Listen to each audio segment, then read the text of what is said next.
eu preparei uma palestra de introdução às questões básicas, né, em ética animal. A ética animal, além de ser o nome da nossa organização, é também o nome de uma área dentro da ética aplicada, né, que é a área que lida com as questões éticas que afetam os animais não humanos.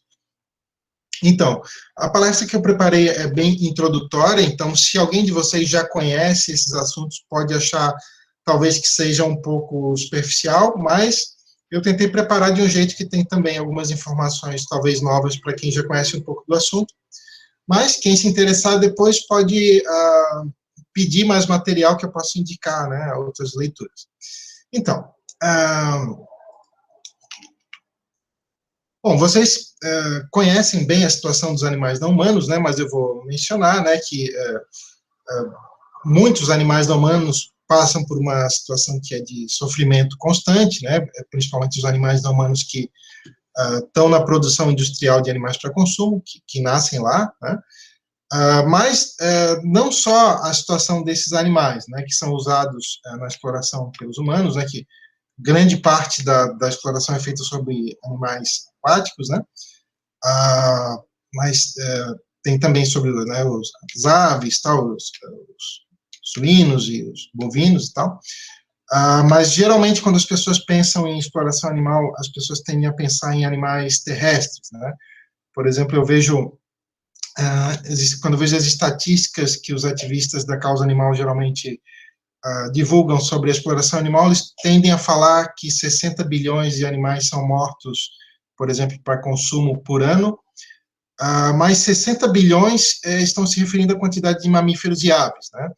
A quantidade de animais aquáticos, né, por exemplo, peixes, oscila entre 1 e 3 trilhões, né, por ano, mundialmente. Esses dados que eu tenho entre 1 e 3 trilhões já tem alguns anos, então talvez seja mais, mas não tenho certeza. Mas o ponto é que 60 bilhões é só 6% de 1 trilhão e é só 2% de 3 trilhões. Né? Então, basicamente, a imensa maioria da exploração animal é sobre animais aquáticos. Mas, ok, isso é só um detalhe que só para a gente ter um panorama, né, da quantidade de animais que passam por esse destino. Então, a situação dos animais selvagens também, ao contrário do que muita gente imagina, não é muito boa. Na verdade, eles sofrem de muitos males que as pessoas não se dão conta, geralmente, por exemplo, doenças, escassez, né, que vem a fome, sede, deformidades, parasitismo e desastres naturais, mas isso a gente vai falar depois, na segunda parte da palestra. Mas então, isso é só para relatar a situação, que provavelmente vocês já conhecem bem, né? Mas então, qual é a questão ética que decorre disso tudo, né? Por que essa situação tem sido de interesse para os filósofos da ética, pelo menos nos últimos 50 anos, né? Por causa dessa questão aqui, porque se fossem humanos no lugar dos animais não humanos, passando por uma situação semelhante, boa parte das pessoas consideraria isso inaceitável, né? Mesmo quem não considere completamente inaceitável, muito provavelmente consideraria algo pior que os humanos passassem por essa situação no lugar dos animais não humanos. Tá? Mas então, isso mostra que boa parte das pessoas tem um padrão duplo de moralidade, né? Que é baseado no critério da espécie, né? Ou seja, se o determinado animal pertence a uma certa espécie, por exemplo, a espécie humana, a consideração que ele recebe é maior do que se ele for um animal não humano. Né? E mesmo dentre os animais não humanos, esses animais costumam receber consideração moral diferente, em grau diferenciado, dependendo da espécie a qual pertencem. Né? Por exemplo, os animais que pertencem a espécies em extinção, eles normalmente recebem uma consideração maior do que os animais cuja população é abundante. Ou, por exemplo, aqueles animais pelos quais os humanos nutrem mais simpatia ou empatia, normalmente recebem uma consideração maior do que os animais que os humanos acham, por exemplo, repulsivos, né, e feios, etc. Também aqueles animais que são mais parecidos com os humanos, ou geneticamente, ou na forma de raciocinar, por exemplo, grandes primatas, normalmente recebem uma consideração maior do que animais que são mais diferentes dos humanos. Então, todas essas questões têm levantado o interesse de filósofos nos últimos 50 anos. E alguns filósofos, na verdade, muitos filósofos, defendem que essa disparidade de julgamento no grau de consideração moral seria uma forma de discriminação análoga ao racismo, que seria o especismo. Né? Então, para a gente dar uma definição breve assim de especismo, só para a gente entender bem do que se trata, depois, essa definição de especismo tem todo um debate em cima dela, qual seria a definição mais precisa, né? Mas seria assim como o racismo seria uma discriminação, ou seja, um tratamento desfavorável que é injusto, sobre membros de determinadas raças, né, ou de determinada raça, o especismo seria a ideia de que há um tratamento desfavorável que é injusto sobre membros de certa espécie ou de certas espécies. Né. É claro, existe então todo um debate sobre se o especismo é realmente análogo ao racismo ou não, né, se é uma forma de discriminação, como é, por exemplo, o racismo e o sexismo, ou se é possível que não seja, né, se é possível defender o especismo como não sendo injusto. Antes de a gente entrar nessa discussão das defesas do especismo, né, das tentativas de justificar o especismo, eu vou dar um exemplo de casos onde os filósofos que defendem que o especismo é uma forma de discriminação, os exemplos de casos onde isso ocorreria, né, quando que seria um tratamento desfavorável injusto, né, que é a definição de discriminação. Então, a definição de discriminação, que é a definição padrão na ética, né, diz que é todo tratamento desfavorável que ele é tendencioso, que ele é injusto. Então, dois exemplos clássicos de discriminação são esses. Uma é quando você tem interesses similares. E interesses aqui, a gente pode falar de tudo aquilo que se trata de benefícios e prejuízos em potencial. Então, por exemplo, se é possível que eu sofra uma dor, e uma dor vai ser algo negativo para mim, então a gente pode dizer que é do meu interesse não sofrer essa dor. Né? E se uma certa experiência vai me fazer bem, então pode-se dizer que é do meu interesse ter essa experiência. Então, quando a gente fala de interesses, a gente está falando aqui de prejuízos e benefícios. Tá? Então, vamos supor que a gente tenha dois indivíduos, A e B, e eles estão padecendo de sofrimentos de intensidade, de magnitude similar, pode ser intensidade e duração similar, por exemplo, de menos 50. Botei um número qualquer aqui, a gente sabe que toda vez que eu dou exemplo com números, as pessoas me perguntam, mas na vida real a gente não consegue ter essa precisão na medição do sofrimento, mas é só para a gente ilustrar aqui qual é a noção de discriminação, né? Mas apesar de na vida real a gente não ter essa precisão, a gente acaba intuitivamente fazendo uma estimativa. Né? Então, vamos supor que o indivíduo A esteja com sofrimento de menos 50 e o indivíduo B também com sofrimento de menos 50. Então, uma forma de discriminar algum desses dois indivíduos é dizer que o sofrimento de magnitude similar sobre ele gera razões mais fracas para ser aliviado do que o sofrimento equivalente no outro. Né? Ou mesmo que não gere razões. Alguém dizer assim, não, o sofrimento do indivíduo B não conta, por exemplo. Então, isso seria uma forma de discriminação. Então, alguém poderia dizer, olha, o racismo é uma forma de discriminação que diz que interesses equivalentes em membros de raças distintas têm peso diferente. Né? Então, analogamente, se poderia dizer que o especismo acontece também quando interesses, por exemplo, evitar sofrimento de magnitude similar, interesses similares e indivíduos distintos recebem um peso distinto. Esse é um exemplo clássico, né, de discriminação.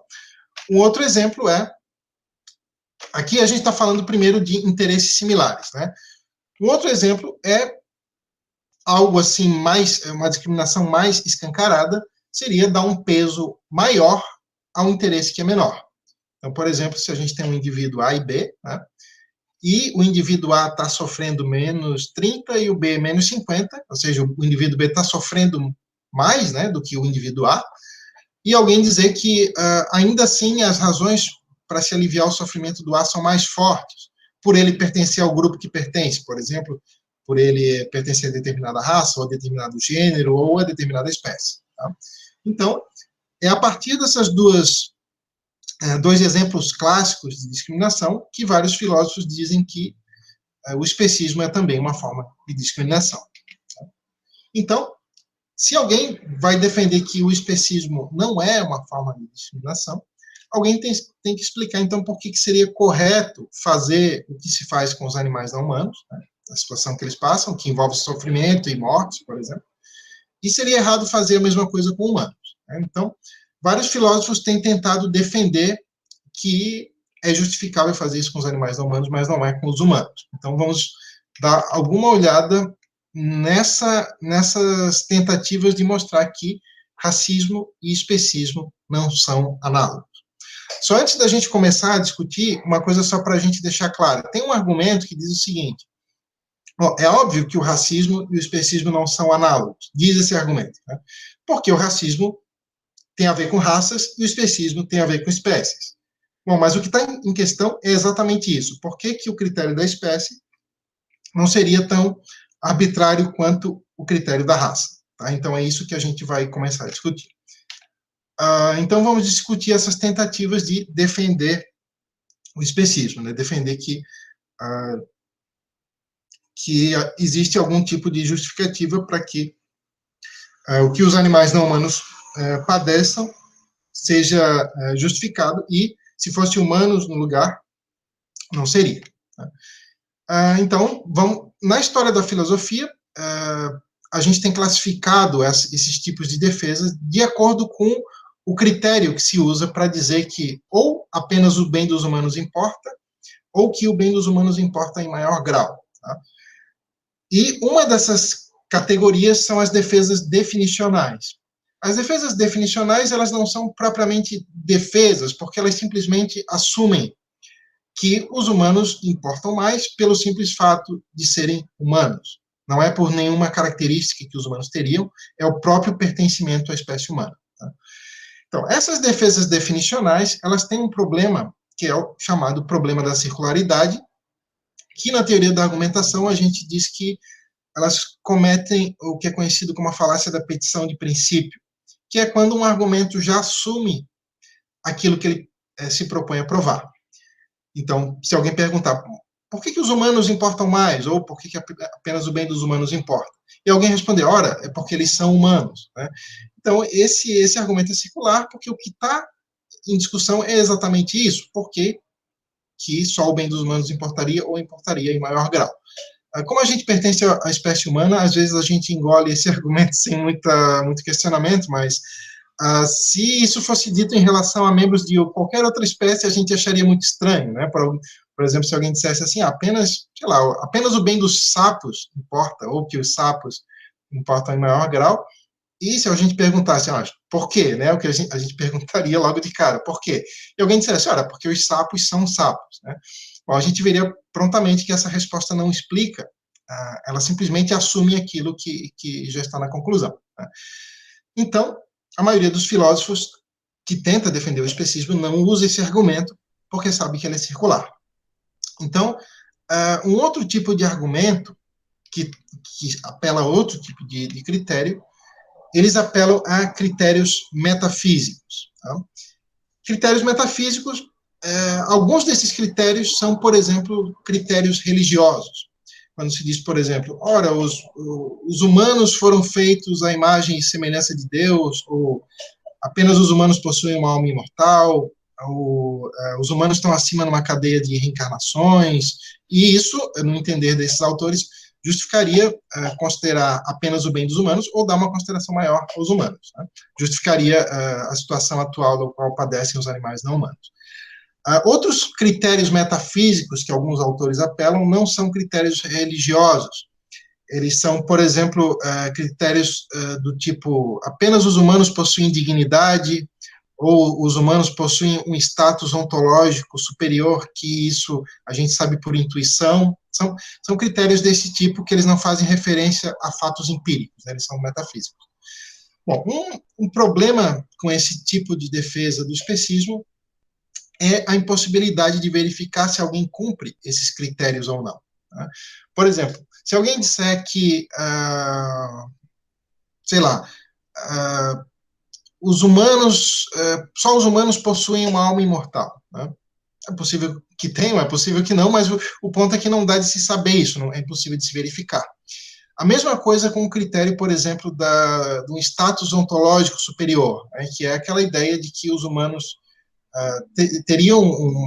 deveriam receber uma consideração maior e que a gente saberia disso por intuição, sem ter um fato para verificar. É diferente, por exemplo, de dizer, vamos ver quais são os animais que possuem, sei lá, 4 patas. Isso é possível de verificar, mas verificar se, por exemplo, os humanos foram feitos à imagem e semelhança de Deus é algo que não é possível verificar se alguém cumpre ou não esses critérios. Novamente, se alguém dissesse isso de membros de outra espécie, todo mundo ia perceber logo, né, que são critérios que são impossíveis de ser verificados. Tem outro problema com esse tipo de critério, que é que os proponentes não explicam por que isso seria relevante para a consideração oral ou para o grau de consideração oral. Né? Mas isso a gente vai ver depois, em alguns slides mais para frente. Vamos passar para um terceiro tipo de defesa do especismo, que é o tipo de defesa mais comum, que tenta contornar esses problemas que tem o primeiro tipo de defesa, que é circular, né, comete a repetição de princípio, e o segundo tipo de defesa, que apela a critérios que é impossível de ser verificado. Então, essas defesas do especismo são as mais comuns, porque elas apelam à posse de capacidades ou de relações. Deixa eu ver se fiz uma lista delas, sim. Então, alguns autores dizem o seguinte, olha, apenas o bem dos humanos importa, ou o bem dos humanos importa mais, porque eles possuem uma série de capacidades que os animais não humanos, alegadamente, não possuiriam. As capacidades que são mais listadas na história da filosofia são razão, linguagem, liberdade no sentido de não ser um robô biológico, assim, com um comportamento determinado, né? Agência moral, ou seja, a capacidade de refletir sobre o que é certo ou errado, senso de justiça, autonomia, né, a capacidade de fazer escolhas conscientes, cultura, capacidade de realizar contratos, ou seja, prometer não agredir os outros, em troca dos outros prometerem o mesmo, e capacidade de respeitar e de reivindicar direitos. Né? Por exemplo, é muito comum o argumento de que os animais não humanos não poderiam ter direitos porque eles não são capazes de reivindicar os seus direitos. Né? Então, é um tipo desse argumento que apela a capacidades. Né? Por vezes, alguns autores não apelam às capacidades, mas a tipos de relações. Por exemplo, algumas dessas relações são relações afetivas, quando se diz, por exemplo, que nós temos certas relações com os humanos, de simpatia, de amor, de solidariedade mútua, de empatia, de compaixão, que nós, alegadamente, não teríamos com os animais não humanos, né, que isso supostamente justificaria tratar os animais não humanos pior. Às vezes se apela a relações políticas, né? Quando se diz, por exemplo, que os animais não humanos, como eles não são cidadãos ou eles não participam da nossa sociedade, então que isso justificaria tratá-los pior, ou mesmo quando se apela a relações de poder, quando se diz, por exemplo, que está justificado tratar os animais não humanos pior, simplesmente porque os humanos têm poder para fazer isso. Então, eu vou chamar isso tudo, tá? Essa lista de capacidades e de relações, eu vou chamar de o argumento das capacidades e relações, tá? Que é um tipo de defesa, então, do especismo. Uma maneira de se questionar esse argumento, de apontar um problema com esse argumento, é apresentada pelo que é conhecido como argumento da sobreposição das espécies, tá? Que é um dos argumentos centrais em toda a ética animal. Às vezes ele é referido pelo nome de o argumento dos casos marginais, mas tecnicamente é mais correto chamar ele de argumento da sobreposição das espécies, que é um argumento que diz o seguinte, ora, existem humanos que não possuem nenhuma dessas capacidades aqui e nenhuma dessas relações aqui, por exemplo. Ou, não, talvez, alguns não possuem e alguns possuem, mas no grau inferior a que possuem alguns animais não humanos. Por exemplo, se a gente pegar bebês, né, crianças muito pequenas, ainda não desenvolveram várias dessas capacidades, ou mesmo todas, ou pessoas que sofreram algum acidente que afetou a constituição mental, ou que tiveram alguma doença degenerativa mental. Então, várias dessas pessoas não têm essas capacidades, e parece que o fato de elas não terem essas capacidades não justifica tratar esses humanos pior. Né? Então, se a falta dessas capacidades não justifica tratar esses humanos pior, parece que a falta dessas capacidades nos animais não humanos não justificaria tratá-los pior. Né? A mesma coisa quando a gente fala de capacidade, de relações, desculpa, relações. Existem humanos, por exemplo, que quase ninguém sente simpatia, empatia, amor, e que não tem poder sobre outros humanos. Né? Então, por exemplo, se a gente pegar, sei lá, uma criança órfã, que ninguém se importa com ela, e ela não tem essas relações que são frequentemente citadas para excluir os animais não humanos da consideração moral. Mas parece que se o fato de os humanos, alguns humanos, não possuírem essas relações, não justificar tratar eles pior, parece que então esse argumento não funcionaria também para justificar tratar pior os animais não humanos. É claro, alguém poderia dizer, tá, mas num caso a gente está falando de humanos, no outro a gente está falando de animais não humanos. Sim, mas isso seria voltar lá na defesa definicional, que foi a primeira, que tem aquele problema da circularidade. Né? Então, o que o argumento da sobreposição das espécies aponta é isso, tá? Se a falta de certas capacidades ou de certas relações em certos humanos não justifica tratar eles pior, muito menos dar uma consideração nula para eles, por exemplo, de matá-los para comer, né? Então a falta dessas capacidades ou de certas relações nos animais não humanos não poderia também justificar a mesma coisa sobre os animais não humanos. Então, existe um outro tipo de defesa do especismo antropocêntrico que tenta contornar os problemas que essas defesas tiveram até agora, que é o seguinte: até agora essas defesas tentaram apontar alguma coisa que há alegadamente de especial nos humanos que poderia justificar tratar os humanos, dar uma consideração maior aos humanos. Né?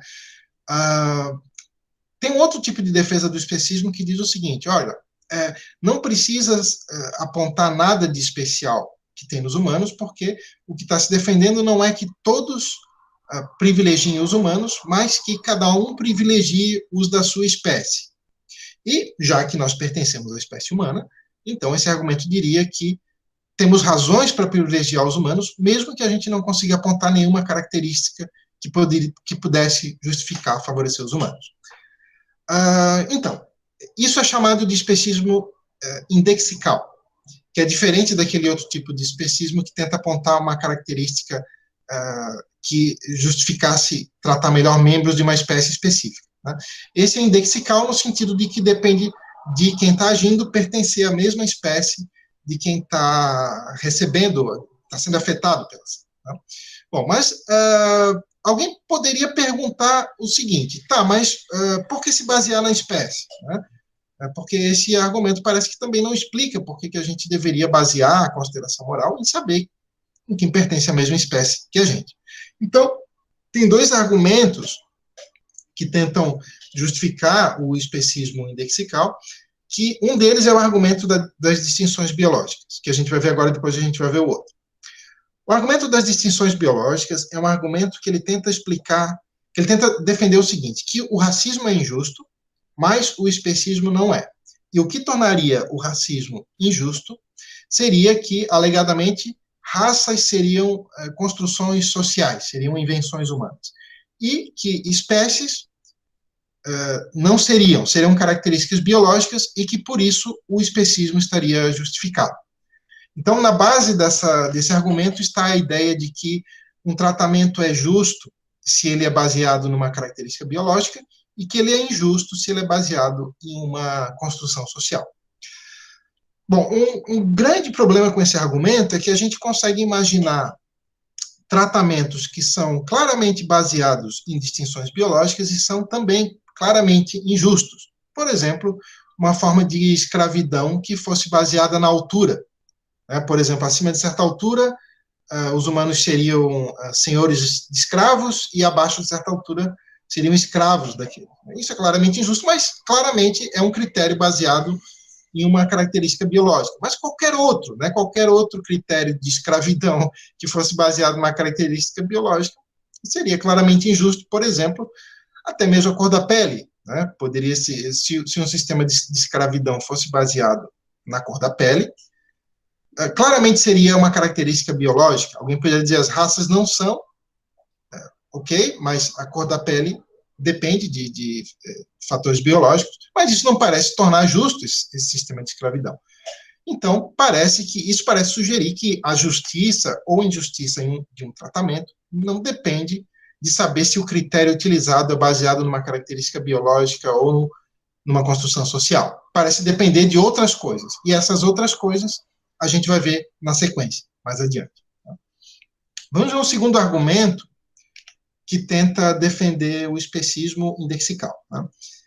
Esse argumento é o apelo ao natural. Né? Esse argumento, o apelo ao natural, ele é bem frequente em várias questões éticas, né? Que é a ideia de que um comportamento ele tá justificado se ele for natural. Então, se diz, por exemplo, o seguinte: os animais não humanos na natureza comem uns aos outros, eles privilegiam os da sua própria espécie, então está justificado que a gente faça a mesma coisa. Né? Ou, por vezes, se apela não ao que os animais não humanos fariam, mas ao que é natural para os membros da espécie humana. Então, por exemplo, às vezes se diz que o que é natural para os membros da espécie humana é desconsiderar os animais não humanos, ou privilegiar os humanos, então que isso está justificado porque é natural. Bom, um problema com o apelo ao natural é que ele, quando se define o termo natural, parece que ele não é relevante para questões de ética. Porque as pessoas geralmente querem dizer uma dessas duas coisas quando elas usam o termo comportamento natural. Né? Quando se diz o seguinte: olha, mas tal comportamento é natural, tal comportamento não é. É claro que tem muitas definições, né, do que é um comportamento natural, mas na linguagem comum, geralmente é uma dessas duas coisas. Deixa eu ver se eu anotei aqui. Sim. Normalmente, quando se fala, aquela pessoa agiu de modo natural, diz que quer dizer um comportamento que não precisou planejar, não precisou deliberar para fazer. Então, por exemplo, quando se diz o seguinte: espirrar e dormir são coisas naturais, né? Mas, por exemplo, construir uma casa, construir um instrumento musical, já, segundo essa definição, não seriam, né? Porque seriam, aí se a gente pegar a origem da palavra lá, seria o trabalho do artífice, né? Então, daí que vem a palavra artificial, porque depende da arte de construir alguma coisa, porque envolve deliberação, envolve planejamento. Bom, isso é isso que se quer dizer com comportamento natural, né? Que é algo que é possível de ser feito sem deliberação. Parece que não tem algo muito a ver, na verdade, me parece que não tem nada a ver com o comportamento ser justo ou injusto. Né? Por exemplo, vamos ver esse exemplo aqui. Ó. Vamos supor que os humanos tivessem uma tendência natural para torturar crianças. Tá? Torturassem da pior forma possível. Vamos supor que os humanos tivessem esse desejo e um desejo tão forte quanto tem o desejo de dormir, por exemplo, quando chega aquele horário. Vamos supor que se chegasse certo horário do dia, os humanos sentissem essa vontade de torturar crianças sem motivo algum, sem precisar pensar. Tá? Parece que, apesar de esse comportamento ser natural, é difícil tentar dizer que ele é justo só porque é natural. Tá? Então, existe uma segunda definição do que é natural, que é usada na linguagem comum, que é aquele comportamento que cumpre uma função biológica. Então, poderia-se dizer que certos comportamentos que são feitos sem deliberação não são naturais porque não cumprem uma função biológica, mas que outros são naturais porque cumprem. Novamente, dormir seria um comportamento natural, de acordo com essa definição, comer também. Né? Por exemplo, ter relações sexuais e a relação sexual resultar numa gravidez seria um comportamento natural nessa definição, porque cumpriu a função biológica da reprodução. Então, alguém poderia dizer que, nesse sentido, comportamentos naturais são justificados. Mas tem um contra-exemplo que parece sugerir o contrário, né? Que é esse exemplo aqui. Ó. Parece que, se alguém comete um estupro e engravida a vítima, e depois nasce uma criança, segundo aquela definição de comportamento natural, isso seria um comportamento natural. Mas não parece que por isso é justo. Aliás, parece que é completamente injusto, né? que é algo abominável. Né? Então, parece que aquilo que é natural não tem relação alguma com aquilo que é justo ou injusto, e por isso, na ética, isso é conhecido como a falácia do apelo ao natural. Né? Tá? Mas então, eu tentei passar aqui as principais defesas do especismo e mostrar os problemas com essas defesas. Mas algum defensor do especismo poderia dizer o seguinte, que até agora eu não apresentei nenhum argumento a favor da consideração dos animais não humanos. Eu só mostrei que as defesas contra têm problemas. Né? Então, eu vou aqui apresentar alguns argumentos principais em defesa de que devemos dar consideração aos animais não humanos. Tá? Então, o primeiro desses argumentos é o argumento da relevância. Tá? Então, o argumento da relevância, ele é talvez o argumento central para se dar consideração moral aos animais não humanos. Tá? Ele é um argumento um pouquinho longo, então eu separei ele em vários pedaços. Tá? Então, o argumento da relevância, ele começa com essa ideia bem óbvia, que é o seguinte: por uma decisão estar justificada, ou seja, a gente vai entrar naquela discussão sobre quando uma decisão tem justificativa ou quando não tem, quando ela é justa ou injusta. Então, o argumento da relevância diz o seguinte: para começo de conversa, para uma decisão estar justificada, ela tem que se basear num critério que seja relevante para o assunto que está sendo discutido. Por exemplo, vamos supor, deixa eu ver se eu botei esse exemplo aqui. Não botei, vou falar. Vamos supor que tenha uma vaga em uma equipe médica em um hospital. E temos que avaliar os candidatos. Parece que o que é relevante, os critérios relevantes para o que está em discussão nisso, é avaliar a habilidade na medicina de cada candidato, a maneira que ele trata os pacientes, se ele é pontual e etc. Tá? Agora vamos supor que nós temos que estabelecer critérios para dizer quem é que deveria ser atendido na emergência desse hospital. Tá? Então parece que agora os critérios relevantes são outros, né? É ver quem é que está ferido, quem é que está doente, né? Quem é que está mais gravemente ferido do que outro, quem é que está mais doente do que outro, e por aí vai. Né? Então, o que o argumento da relevância para começo de conversa fala é que você tem que, por uma decisão estar justificada, tem que ser baseada nos critérios que são relevantes para aquele assunto e não para outro. Por exemplo, vamos supor que alguém invertesse os critérios e dissesse assim: para alguém passar na vaga de médico nesse hospital, ele tem que estar doente. E para ele ser aceito na emergência, para ele ser atendido, ele tem que ser um médico. Né? Prontamente a gente veria que isso é trocar os critérios e isso seria uma coisa muito doida. Né? Ok, então esse é o primeiro passo do argumento da relevância, que é trivial, né, e parece que a imensa maioria das pessoas aceita.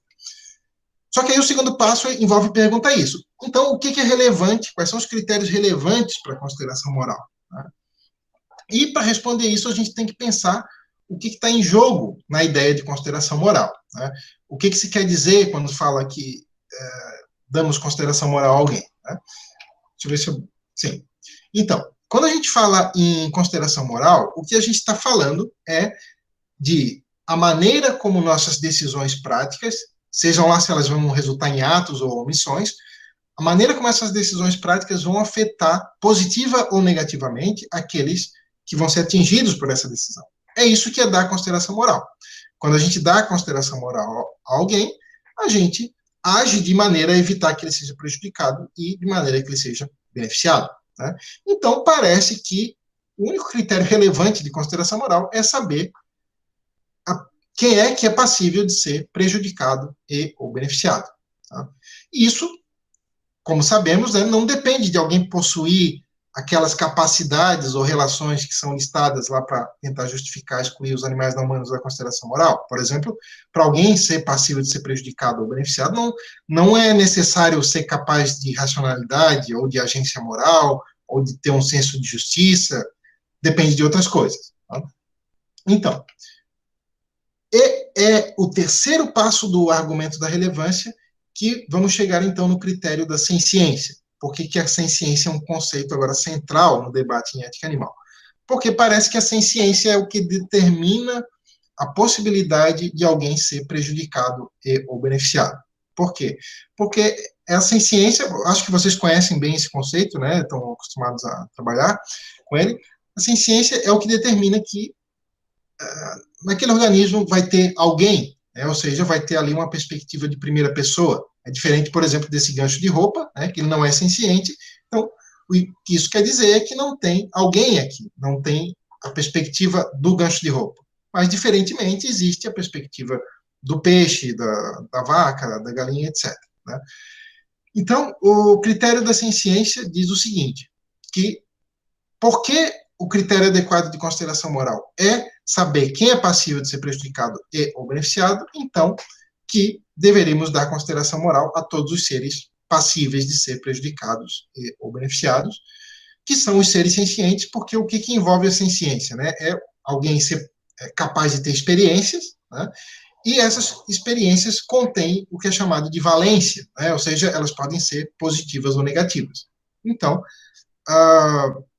o fato delas terem essa avaliação positivo e negativo faz com que os sujeitos que tenham essa experiência possam ser prejudicados ou beneficiados. É diferente de um objeto que vai ser indiferente àquilo que lhe acontece. Então, é a ciência que faz com que os seres que são sencientes não sejam indiferentes àquilo que lhes acontece. Então, no que a gente chama lá de filosofia moral tradicional, que são aqueles critérios para defender que apenas o bem dos humanos importam porque possuem certas capacidades ou certas relações, existe uma confusão entre o que é relevante para saber quem deveria ser considerado com o que é relevante para saber quem deveria ser responsabilizado. Aquela lista de capacidades e de relações que a gente viu antes, parece que sim, elas são relevantes para saber quem deveria ser responsabilizado. Por exemplo, vamos pegar um daqueles critérios, a posse da razão, a razão plena. É claro, se alguém tem a faculdade da razão de um humano adulto normal, faz sentido dizer que ele é responsável pelo aquilo que ele escolhe. Se ele escolhe uma coisa que vai prejudicar os outros, ele deveria responder por isso. Né? Mas parece que o que é relevante para saber quem deveria ter o seu bem considerado são outros critérios.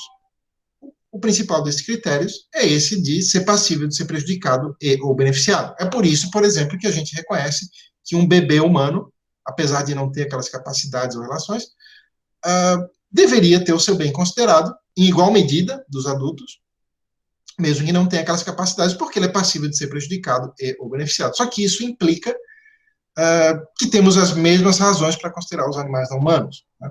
Então, ou seja, aquilo que realmente explica por que temos razões para considerar o bem dos humanos, parece implicar que temos razões para considerar o bem de qualquer outro ser capaz de ser prejudicado ou beneficiado, qualquer outro ser senciente. Tá?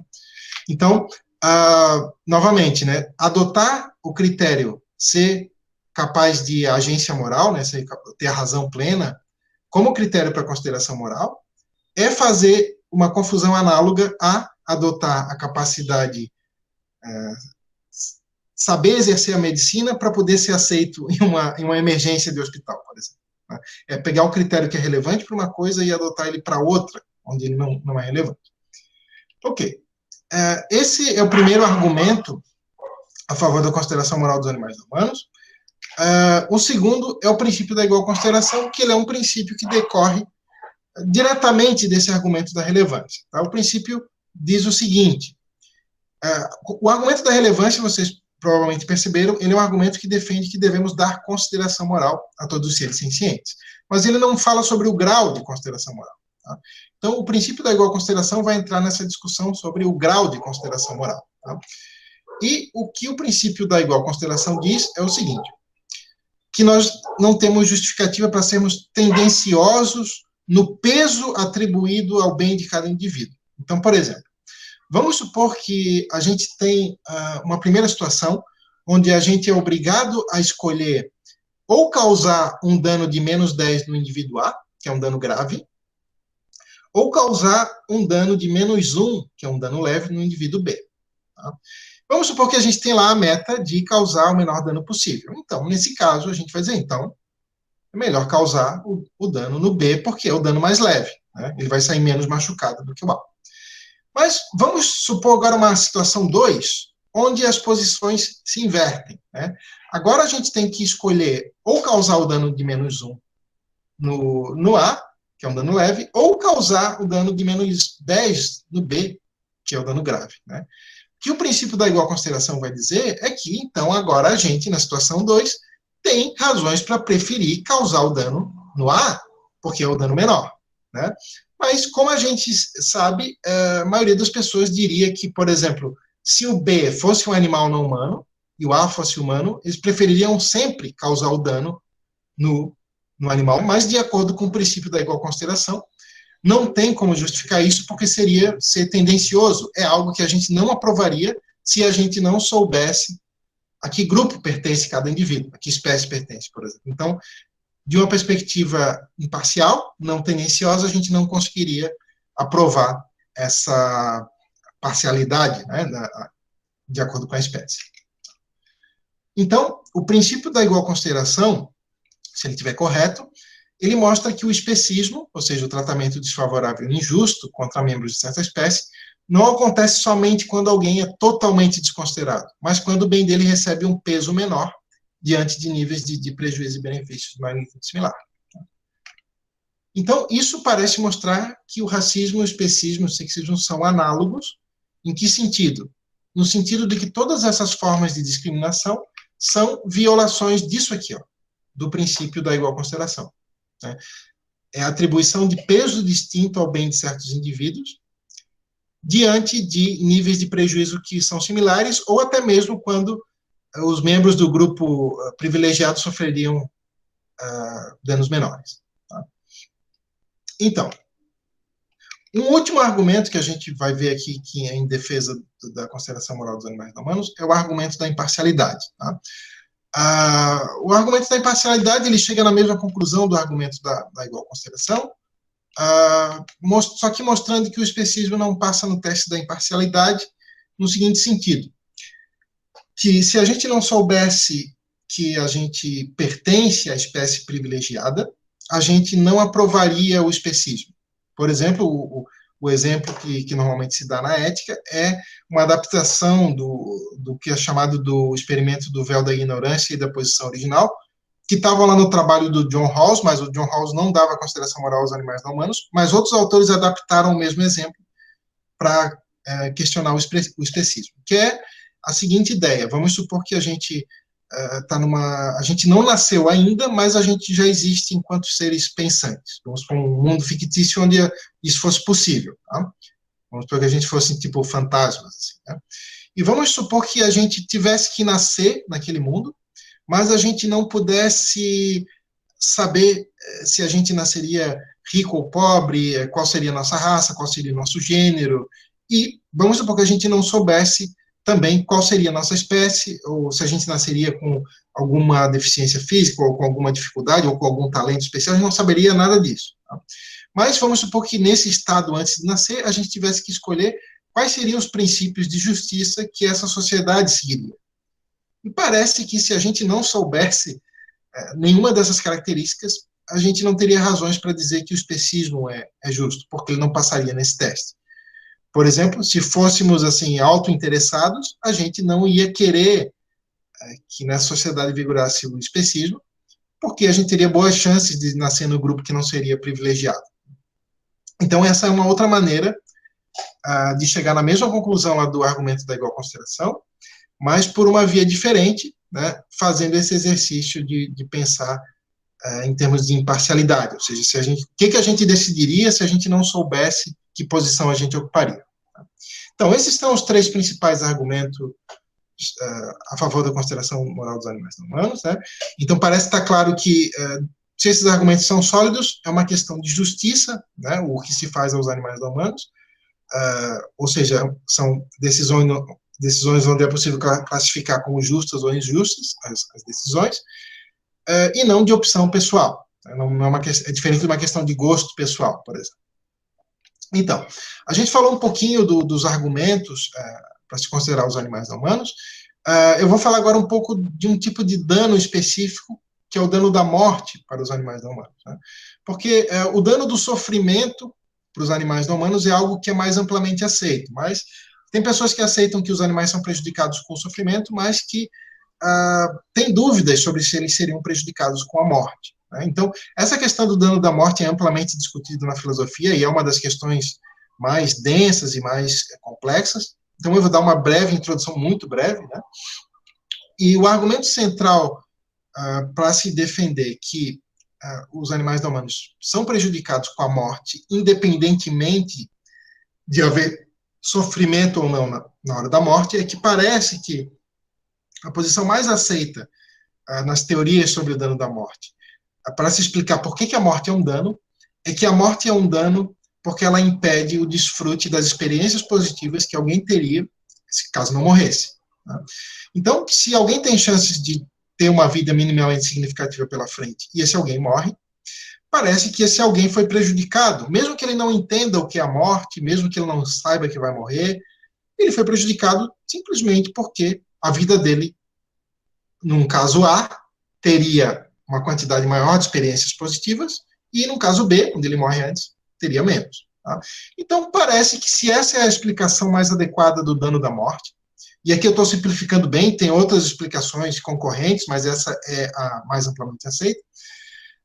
Então, parece que se essa é a explicação mais adequada do dano da morte, então qualquer ser que teria possibilidade de uma vida minimamente significativa pela frente é prejudicado com a morte. E isso incluiria aqueles animais não humanos que teriam possibilidade de uma vida predominantemente positiva pela frente. Ok. Bom, tem aquela objeção conhecida à consideração moral dos animais não humanos, que é a objeção das plantas, né, que diz que se existem razões para se dar consideração moral aos animais não humanos, então isso implica automaticamente que deveríamos dar consideração moral às plantas. E que, continua esse argumento, né, já que dar consideração moral para plantas é absurdo, então que não deveríamos dar consideração moral para os animais não humanos. Bom, um problema com essa objeção é que o critério para se dar consideração moral aos animais não humanos, como a gente viu, é o critério da senciência, né? Ou seja, está fundado na possibilidade deles serem prejudicados pela presença de experiências negativas ou pela ausência de experiências positivas, né? E isso se aplica só aos seres capazes de experiências, né? Que até onde se sabe não é o caso das plantas. Né? Mas se fosse o caso das plantas, o critério da senciência incluiria elas na consideração moral. Né? Mas, empiricamente, até onde se sabe, os dados científicos que se tem até hoje, né? Então, todos os seres sencientes que se descobriu até hoje pertencem ao reino animal. Né? Existem membros do reino animal que parece que não são sencientes também, como, por exemplo, membros do reino animal que não possuem nenhum sistema nervoso, como é o caso lá do filo que inclui as esponjas, né? Ou que tem um sistema nervoso, mas que não tem nenhum grau centralizador, como, por exemplo, quinidários, né? Águas vivas, por exemplo, mas que também seria o caso de plantas, fungos e etc. Né? Então, um critério não implica o outro. Ok. Então, para haver dano da morte, né, então é necessário o impedimento do desfrute de experiências positivas, algo que só teria nos seres sencientes. O que eu argumentei aqui, então, foi uma defesa da consideração moral dos animais não humanos enquanto indivíduos, né, enquanto seres capazes de ser prejudicados ou beneficiados, porque são capazes de ter experiências positivas e negativas. Isso não deve ser confundido com uma perspectiva ambientalista. Tá? Então, essa é outra discussão, um tópico bem antigo em ética animal, né, mas que nos últimos anos tem crescido bastante, que são as diferenças entre aquilo que é proposto pela consideração pelos animais enquanto indivíduos e o que é proposto pelo ambientalismo. Tá? Então, as entidades que o ambientalismo visa dar consideração moral são entidades não sencientes. Né? Por exemplo, espécies, ecossistemas, ou a biodiversidade como um todo, né? Os processos naturais, entidades que não são os seres sencientes. Então, por exemplo, quando o ambientalismo defende preservar espécies, tá? A meta última, aquilo que é valorizado intrinsecamente, não é a maioria dos indivíduos, não é aquela população, né? O que o ambientalismo valoriza é a espécie enquanto entidade abstrata, enquanto entidade não senciente. Né? Isso é uma perspectiva bem diferente da consideração pelos animais enquanto indivíduos, e em alguns casos vão acontecer alguns conflitos, em outros casos essas perspectivas podem concordar, com certas práticas, ainda que por razões distintas. Não vou entrar nesse ponto agora, mas é só para a gente entender que são perspectivas que partem de princípios muito diferentes. Tá? Só para a gente entender o que vai vir depois. Tá? Então, essa última parte, a gente vai falar sobre a questão dos animais selvagens. Né? Então, a imensa maioria das práticas de profissionais que lidam com os animais selvagens, elas são guiadas tanto por programas de governo ou por organizações profissionais. Geralmente elas estão embasadas em princípios ambientalistas, né, que são aqueles princípios cuja meta é valorizar intrinsecamente entidades não sencientes, por exemplo, preservar espécies ou manter os ecossistemas de determinada maneira. O bem dos animais enquanto indivíduos capazes de sofrer e desfrutar geralmente não é muito levado em conta, né, nas práticas, por exemplo, de manejo de animais selvagens, por exemplo. Né? Então, isso acontece por várias razões. Né? Uma das razões é que os animais não humanos geralmente são desconsiderados enquanto indivíduos por causa do especismo, mas outra dessas razões é que a imensa maioria das pessoas possui uma visão que a gente chama, na ética, de visão idílica da natureza, que é a ideia de que os animais não humanos teriam vidas minimamente satisfatórias ou até boas se os humanos pararem de prejudicar esses animais, indiretamente ou diretamente, se pararem de caçar ou de poluir, etc. Né? Mas nos últimos 10 anos, então isso já é uma questão, um tópico mais recente em ética animal, que foi o tópico sobre o qual eu escrevi a minha tese de doutorado, que eu terminei em 2018. Né? Esse tópico surgiu pelo seguinte: de acordo com estudos mais recentes, que começaram lá para 1995, se descobriu que a vida dos animais na natureza, já em decorrência dos processos naturais, é tipicamente muito ruim. E que a gente não percebe isso porque, quando a gente pensa em animais selvagens, a gente tende a não pensar nos animais que são mais representativos das populações de animais selvagens. A gente tende a pensar em quem? Em animais de...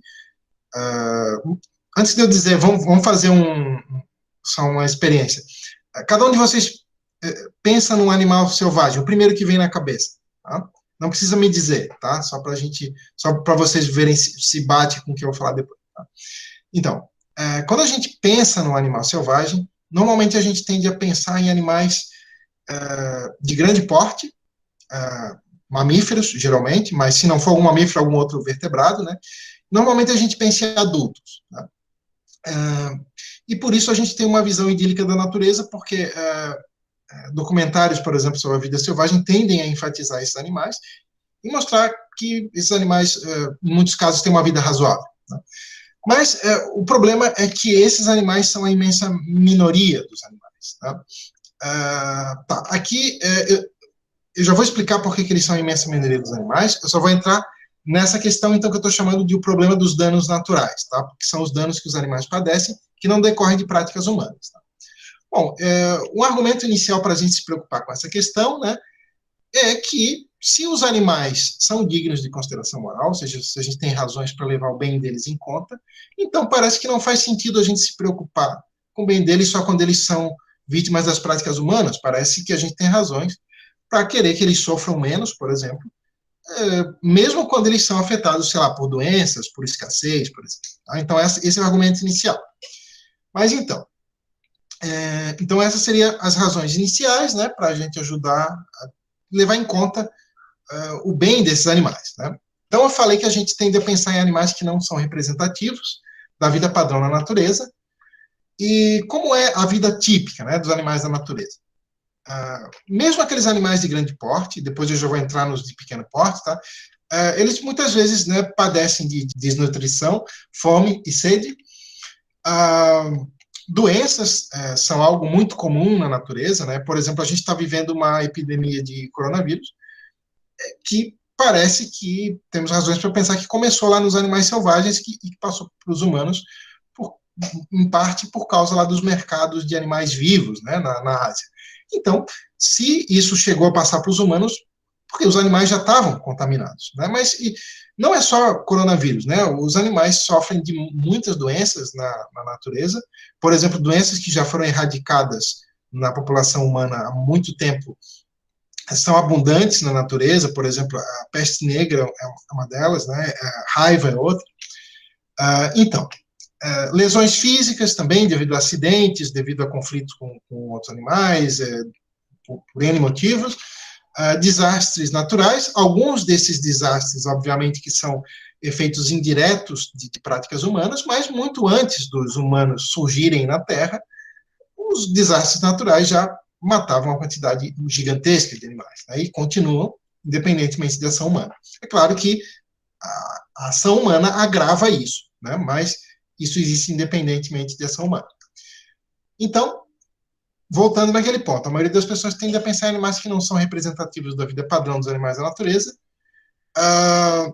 porque pensamos em mamíferos ou vertebrados de grande porte. Porque a imensa maioria dos animais da natureza são animais de pequeno porte, e o que isso implica na questão do sofrimento e das mortes é o seguinte. Bom, vocês devem saber disso melhor do que eu, mas existem duas estratégias reprodutivas principais, ainda que tenha várias outras que são combinações dessas, né? Mas existe aquela estratégia reprodutiva de ter poucos filhotes por gestação, e isso proporciona que a mãe geralmente dê bastante cuidado, né? Cuide desse filhote, e isso vai aumentar, maximizar as chances de ele ter uma vida, de ele chegar pelo menos até a maturidade sexual. Tá? Mas a outra estratégia reprodutiva, que é o oposto dessa, que antes era chamada de seleção R, né, a seleção R e seleção K, não se usa mais essa teoria, mas enfim, é aquela outra estratégia reprodutiva que consiste em ter uma quantidade gigantesca de filhotes, né, ninhadas enormes que vão dar desde dezenas, centenas, milhares, e chega até milhões de filhotes, dependendo da espécie. Tá? O que isso é um indicativo de sofrimento, da maximização do sofrimento dos animais em decorrência dos processos naturais? É o seguinte, deixa eu pular para esse slide, que a gente vai falar então de dinâmica de populações, né, e o sofrimento dos animais selvagens. Ó, ali está um exemplo de um sapo, né, que é um animal que tem uma ninhada gigantesca, naqueles pontinhos ali, são todos os filhotes e tal. Em populações estáveis, né, ou seja, populações que não variam muito ao longo de algumas gerações, dá de a gente deduzir a taxa de mortalidade de filhotes a partir do tamanho da ninhada, porque se aquela população permanece mais ou menos estável, é porque na próxima geração, mais ou menos um descendente por progenitor substituiu, em média, ali, né, o membro da geração anterior, ou seja, seriam, em média, 2 por ninhada os sobreviventes. Né?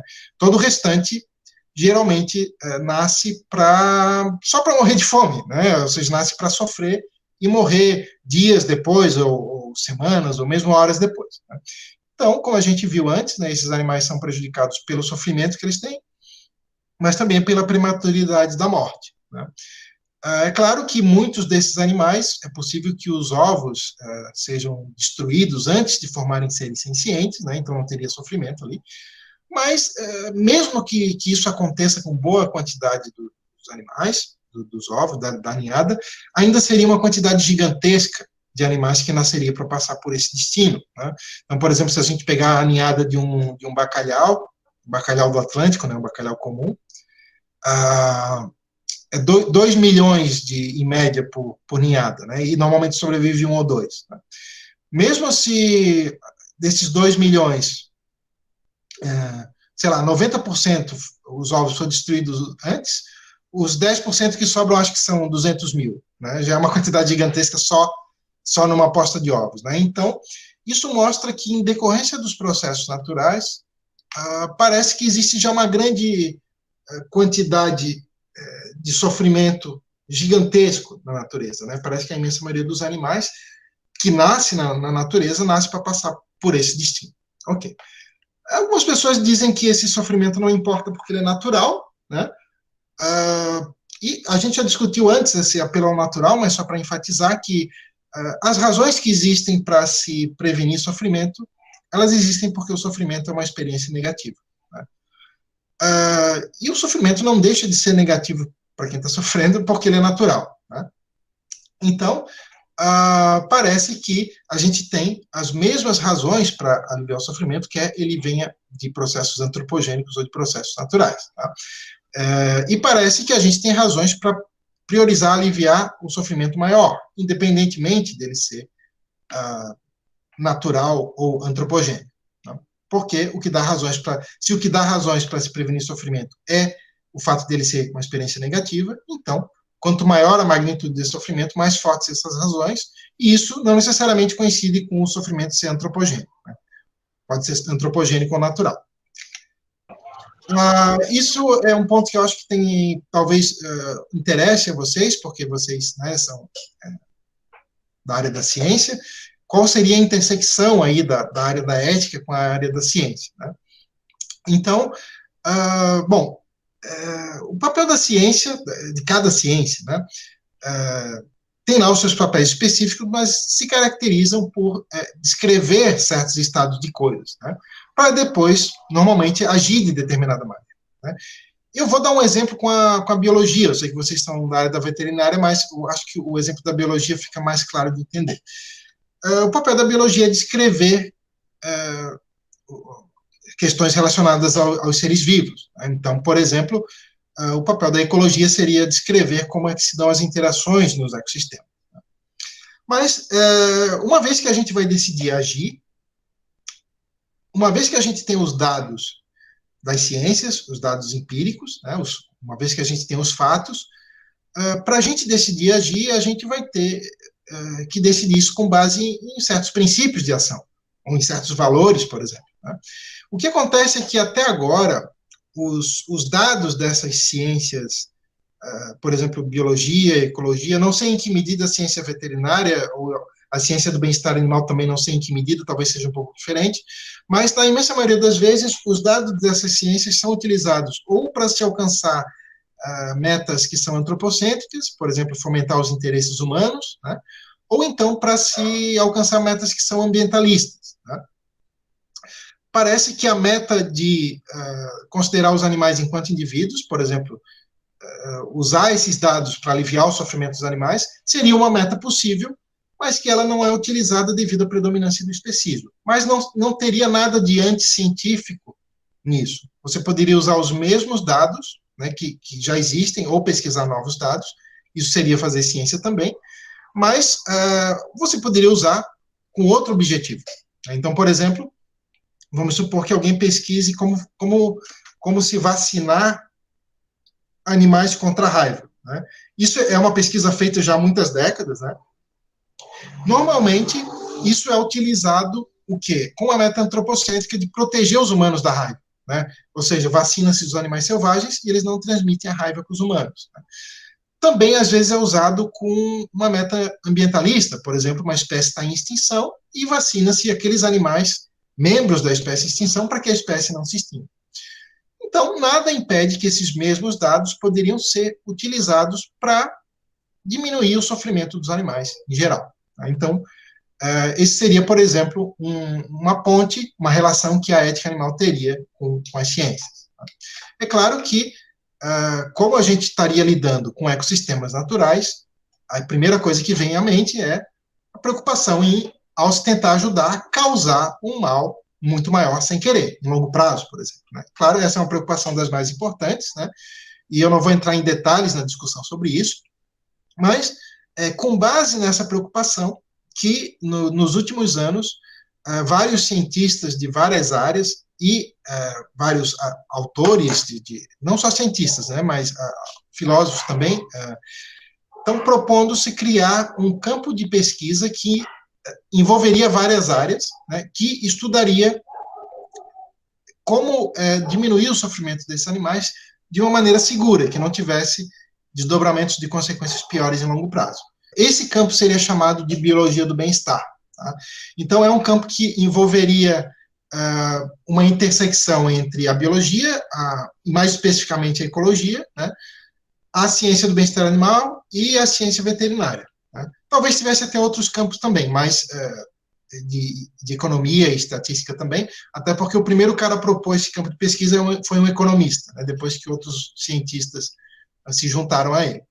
Então, eu quis terminar com esse slide mais animador, né, porque até o que é comum nessas palestras a gente falar das coisas que devemos evitar fazer aos animais, que prejudicam eles, mas eu queria mostrar aqui também que é possível utilizar esse conhecimento dessas áreas das ciências para beneficiar os animais. Né? Então, acho que a apresentação a gente pode terminar por aqui e agora a gente pode conversar. Muito obrigado. Se o pessoal quiser abrir os microfones agora para fazer as perguntas ou enviar aqui pelo chat mesmo, que eu posso ler para o senhor. Se alguém se interessar, no site da Ética Animal, a gente tem um artigo introdutório explicando o que é a biologia do bem-estar, né, de quais seriam os métodos que trabalharia, né, porque a biologia do bem-estar, ela inicialmente seria aplicável a qualquer tipo de animal, né, na verdade o básico de tudo seria ver como que os animais são afetados nos ambientes naturais, mas isso não envolve somente os animais que estão lá na selva, por exemplo, né? Envolveria os animais que estão em meios que estão fora do controle humano, né? Porque os animais que estão no controle humano já existe mais estudo sobre o bem deles, né? O bem-estar deles. Mas, por exemplo, seriam os animais que vivem em meios rurais ou em meios agrícolas ou em meios suburbanos, né? Oi, Luciano, tudo bom? Oi.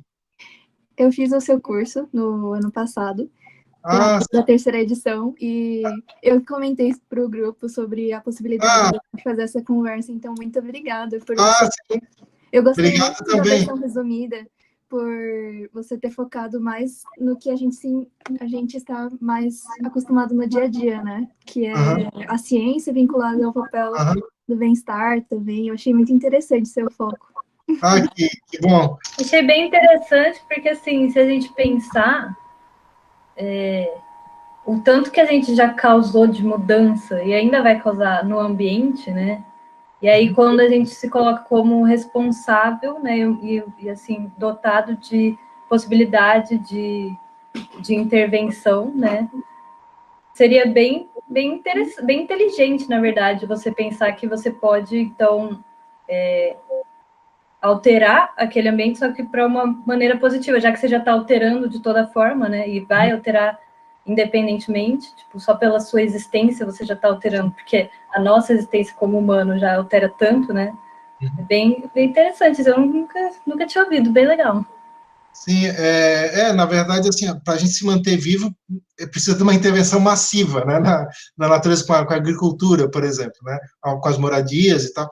E, na verdade, um argumento que eu acho interessante para chegar nessa conclusão que você chegou, né, que mesmo que a gente corra riscos, é claro, vamos supor que a gente tente fazer uma intervenção e algo dê errado, sempre tem esse risco, né, mas é claro que se você propõe um campo de pesquisa que estude a sério esses desdobramentos de consequência, como é o caso da biologia do bem-estar, o risco a probabilidade de o resultado ser pior, ele é muito menor do que, por exemplo, não se preocupar com essa questão, né? Porque as pessoas, em geral, elas não pensam assim porque elas têm aquela ideia de que a natureza é um paraíso, né?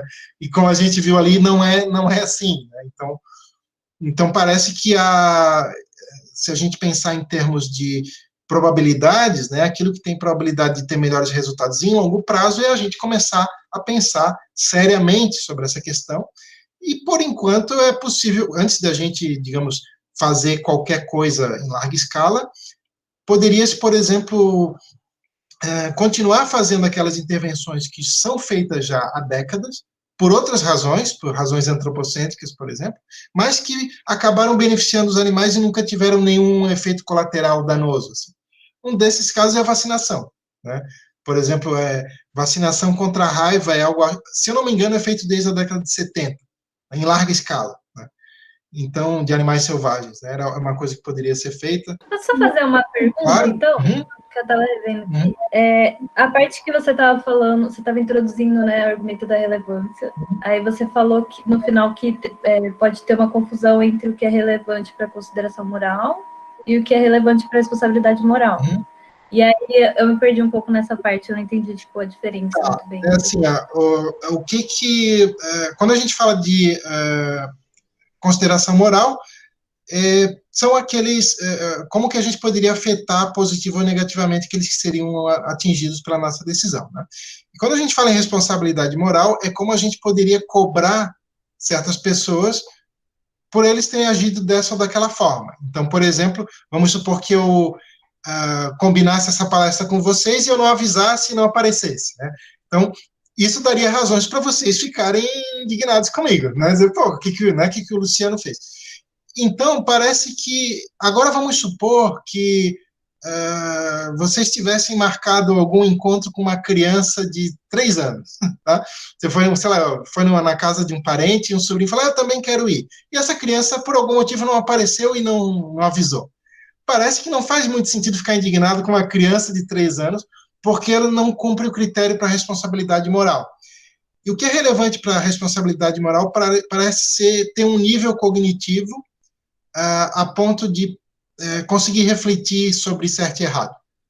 Então, o que aconteceu na filosofia tradicionalmente é que alguns autores, alguns não, muitos, visando de tentar provar que não temos deveres para com os animais não humanos, eles diziam o seguinte, porque os animais não humanos não são capazes de ser responsabilizados. Eles não têm capacidade para razão desenvolvida em alto grau, não têm certas capacidades cognitivas. Então, por isso, está justificado fazer a eles o que bem entendemos, é a conclusão. E isso parece que confundir os critérios, porque então eles estão pegando um critério que seria relevante para saber quem é responsabilizável, né, e aplicando para saber quem deveria ter o seu bem considerado. Não sei se ficou mais claro agora.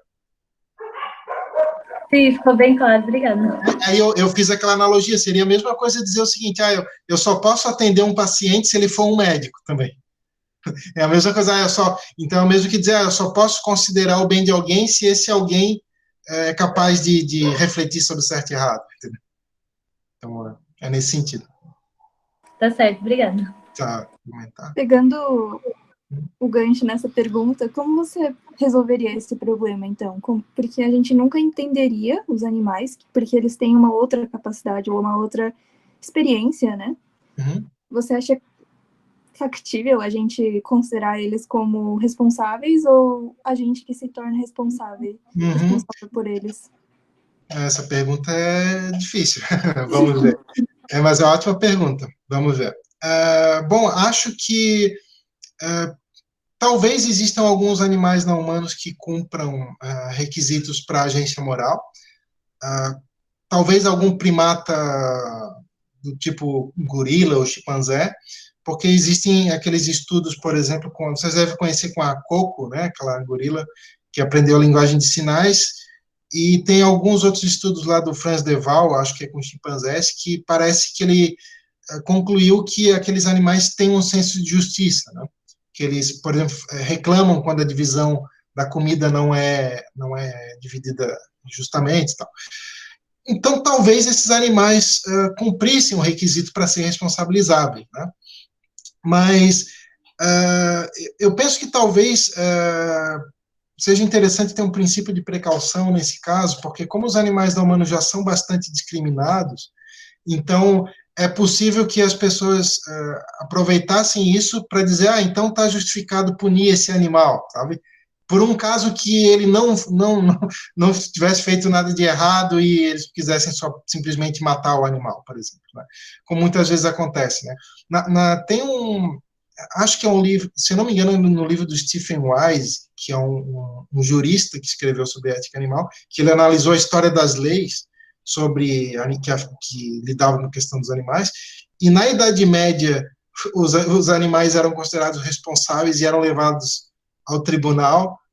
Por exemplo, tem casos lá e claro, era uma coisa muito utilizada só para sacanear os animais, né? Por exemplo, um cara lá estuprava um animal e animal era sei lá, uma porquinha, por exemplo, ela era considerada a culpada por seduzir ele e ia para a fogueira. Assim como eles faziam com os seres humanos, né?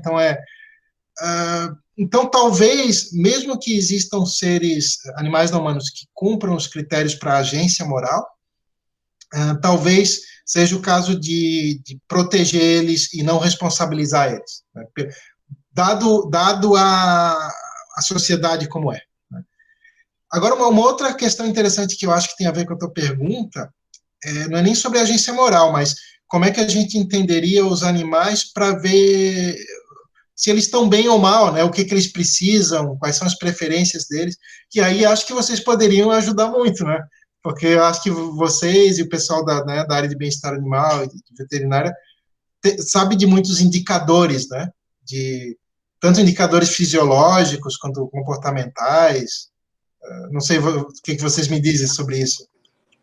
Com certeza o Gabriel e o Heng poderiam falar muito bem sobre isso, porque eles estudam sobre isso, né? Uhum. Então, queres comentar alguma coisa, Heng? O Gabriel, quer falar? Pode.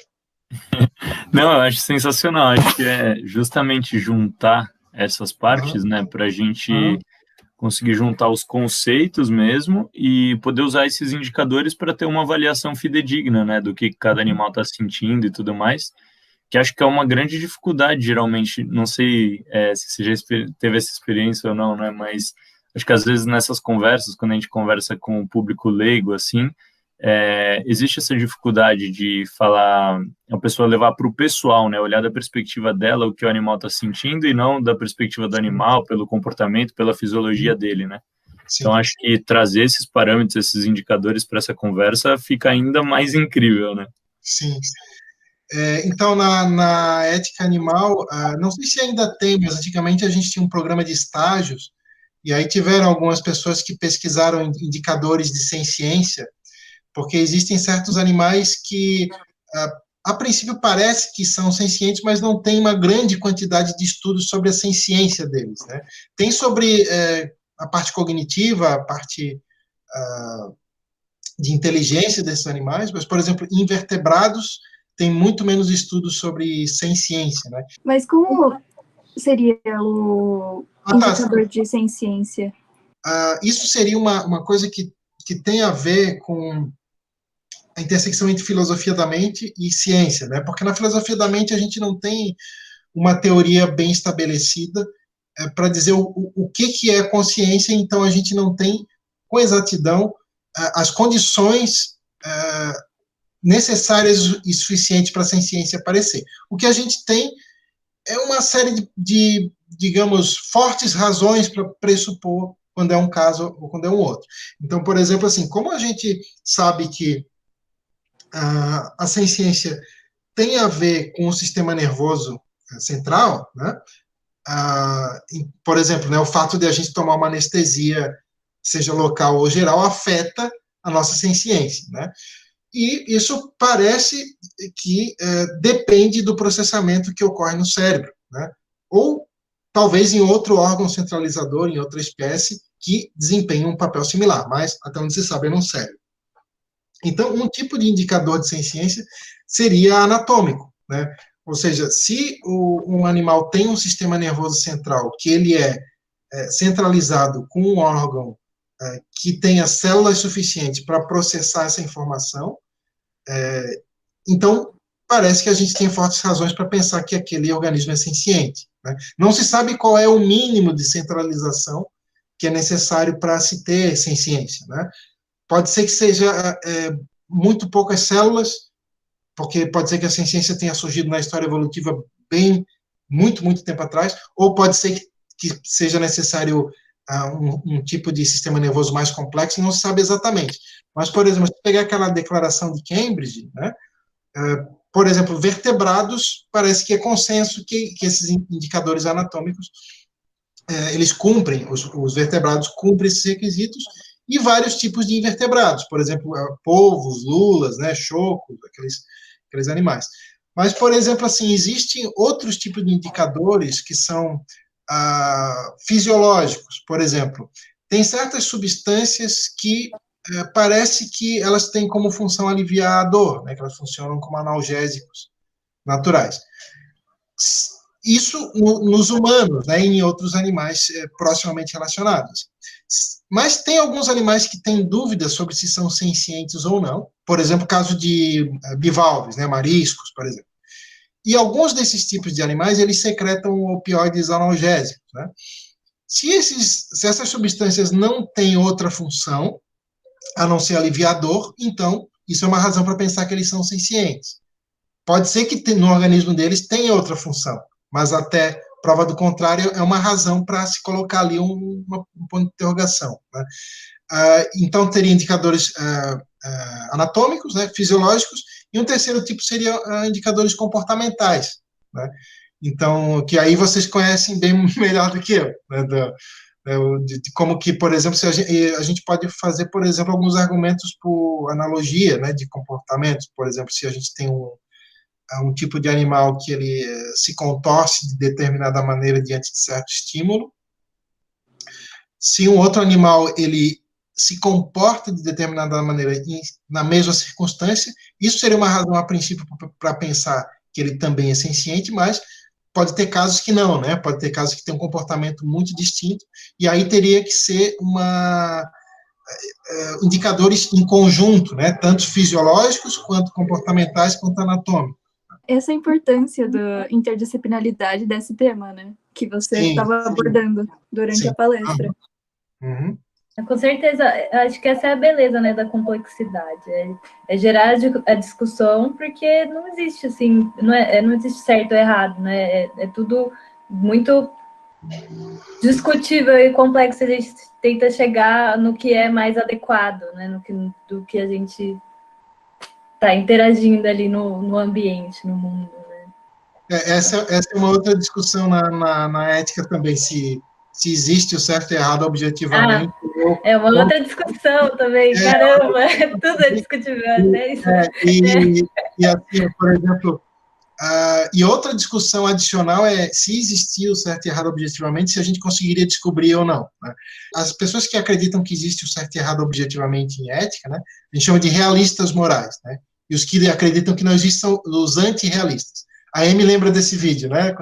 Então, o que eu tentei mostrar lá num vídeo é que, por exemplo, as razões para se aceitar o argumento da relevância podem fazer sentido tanto para um realista moral quanto para um antirrealista moral. As razões são as mesmas, a diferença é que eles vão enxergar isso de maneira um pouco diferente, mas pode chegar na mesma conclusão. Por exemplo, o argumento da relevância, um realista moral, que acredita que existe o certo e errado, ele diria o seguinte: olha, o certo é adotar o que é relevante, então devemos todos aceitar aquilo que é relevante, e isso leva a considerar os seres sencientes. Um antirrealista moral, ele poderia chegar na mesma conclusão, só que ele diria assim: olha, se queremos nos guiar por aquilo que é relevante, ele não diz que devemos, né, não diz que é o certo, ele diz, se queremos, então isso implica aceitar o critério da ciência. Só que ele mesmo que não reconheça um dever de aceitar aquilo que é relevante, ele pode reconhecer que se você descarta se guiar por aquilo que é relevante, o que sobra, né? Sobra, ou você aceita que não precisa justificar nada, qualquer crença vale, qualquer atitude vale, ou então você aceita que você está justificado a se guiar por aquilo que você mesmo acha que é irrelevante.